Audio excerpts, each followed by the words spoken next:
Hey, good afternoon. This is Maurice Cook, Serve Your City, Ward 6 Mutual Aid. Now, we're still in front of the tent encampments as we are every Sunday. We're just on the other side of the street to look at the lofts here, right? You know, the buildings here, which is on the other side of the street, the tent encampments over here, right? And so, you know, the luxury lofts over here literally is just on the other side of the street. I just want to make sure everyone can see that. But I'm blessed to be here with you this afternoon. And I'm blessed for a lot of reasons. I'm in a really good mood. I had to go all the way out to Rockville today to make sure that my mom received the Johnson & Johnson vaccine. So I picked her up. I took her to her appointment. She got the vaccine. She didn't have anything nasty to say about me too badly. Just a little bit, but not too much. She had some critiques, but more importantly, she didn't give me no gas money. But that's okay, you know. It's all right, you know. It's all good. I'm not thinking about it. I had to drive out, drive to Rockville, drive her to Wheaton, drive back to Rockville, and come out here at 2nd and L Northeast at the tent encampments. And somebody gonna give me some gas money. I don't know. I got figured out. Maybe Miss Queenie will give me some gas money. Certainly will. And y'all are here today with Miss Queenie because we got some good news with Miss Queenie. Let me tell you about Miss Queenie. So Miss Queenie lives in a temporary shelter, Jeremiah's house, one of the Sun properties, right?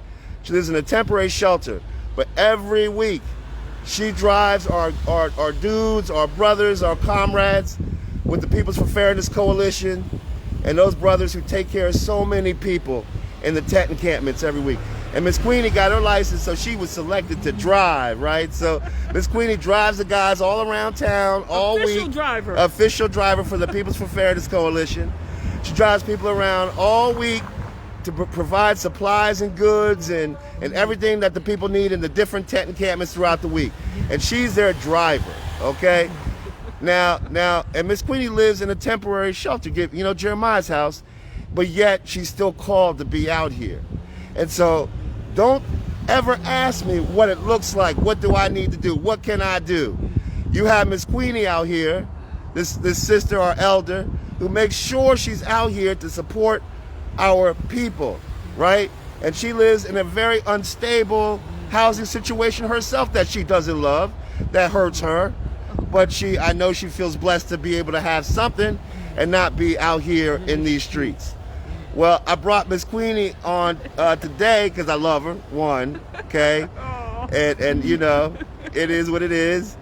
But secondly, I'm so happy because our comrades with Serve Your City, Ward 6 Mutual Aid, we made sure that we got Miss Queenie her first vaccination shot this weekend. And so Miss Queenie's been risking her life all year, coming out here, her age. I don't know her business like that, but I'm sure she could have definitely, risked less staying inside, just doing Zoom meetings and acting like you're revolutionaries. Not that I'm calling anybody out. Acting like you're doing something to help anybody while you're deciding who gets the money and who doesn't, while you're on Zoom and never out here on these streets. I'm not calling anybody out. Don't feel nothing if it's not you. But if it's you, come talk to me, right? But Miss Queenie's out here, been risking her life. And she has unstable housing situation for herself right now. But she's called to do the work that's necessary to take care of the people. Because Miss Queenie only answers to one, right? And she was just bragging about her church's 47th anniversary and how she's been a member for 46 years. Yes, I'm grateful. Right? She was just bragging about that. I'm grateful. But Miss Queenie, tell the people how you feel about getting this vaccine, your first shot. When you see pictures of people getting the flu, the vaccine, the COVID shot, you see a picture of a very long needle. Me being a chicken, not liking needles anyway. So when I sat there and the pharmacist came, of course I cried. I was kicking and screaming, kicking and screaming. The shot took 3 seconds. By the time you blink your eye, the shot was over. But I was still kicking and screaming, kicking and screaming. Then they said, Miss Queenie, the shot has been over an hour ago. Get up off the floor. It's over with. But I was still kicking and screaming. But I'm thankful. I'm thankful for the shot that we can help somebody else. And this virus won't take us out, because we have to know that as long as we can help somebody else, our labor will not be in vain. Amen. You see? Ashe. And then one other quick thing. You see, I served the country, the United States, several over 40 states, working in soup kitchens, in homeless shelters, in the clothes closet. Never dreamt that one day I would be homeless.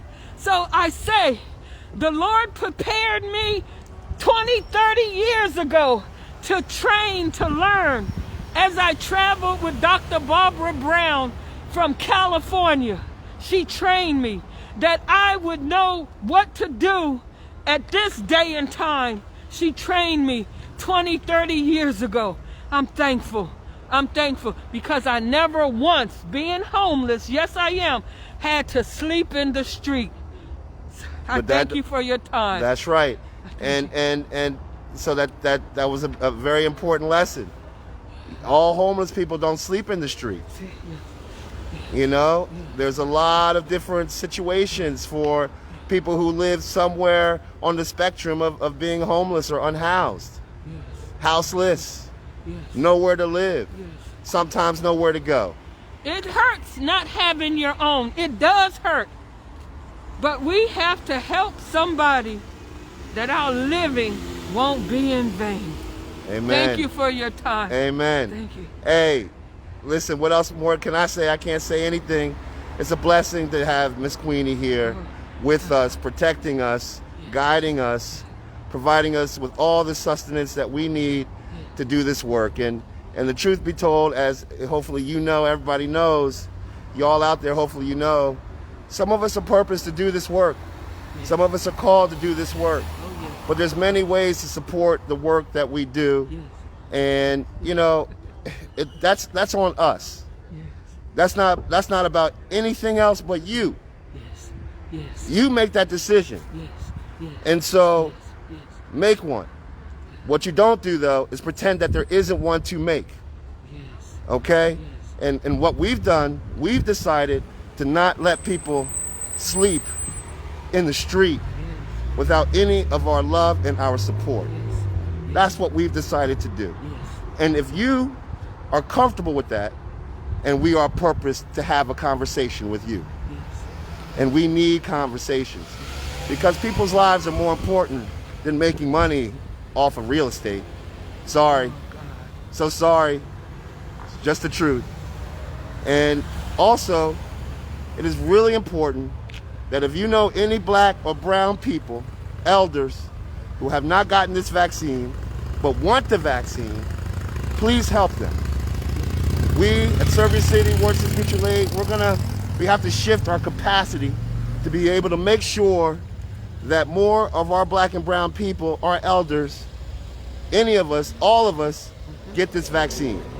As you've seen, if you've paid attention, what is happening is far from what is needed. And we don't deserve to be treated like this. But guess what? That's on us. And so I had to, while my mom was pre-registered for a month, I had to personally get engaged so that she can get this shot. Because her waiting for the system could have probably killed her. And hopefully, if you have someone in your life that you love like this, get engaged in the process. And if you need help, come to us, serveyourcitydc.org, because we will be on the street making sure that the resource of a vaccine actually gets to the people where the people are. Because they deserve it. And I'll tell you a quick note. Over 700 black people have died from COVID-19 in Washington, D.C. Oh, God. Even the mayor's sister. Even the mayor's sister. Her oldest, her only sister. Her only sister. Her only sister. And that is 7 times more than their white counterparts. Only a little over 100 people have died, white people have died from COVID-19 in Washington, D.C. And yet, when it comes to being fully vaccinated, 5,700 black people have been fully vaccinated as of Friday in Washington, D.C. Over 10,000 white people have been fully vaccinated. Oh, God. Double, almost double the amount of white people have been fully vaccinated in Washington, D.C., but black people have died 7 times more. Oh, God. And if that doesn't tell you something about It's gotta stop. It's gotta stop. our country, I don't know what else anyone needs to say. Yes. But guess what? We're purpose for this thing, Yes. and we're going to do this thing ourselves Yes. because we keep us safe. Yes.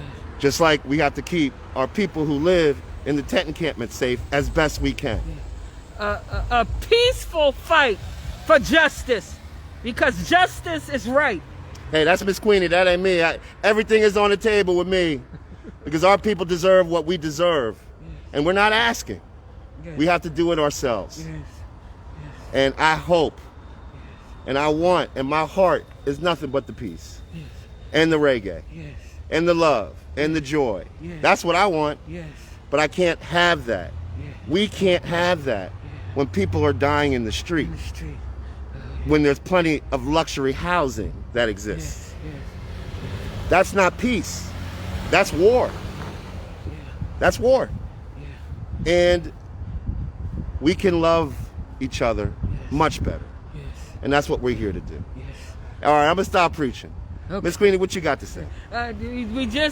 We do in our hearts sincerely think of those who died sleeping in the street, even starting with Miss Hill last month. That's right.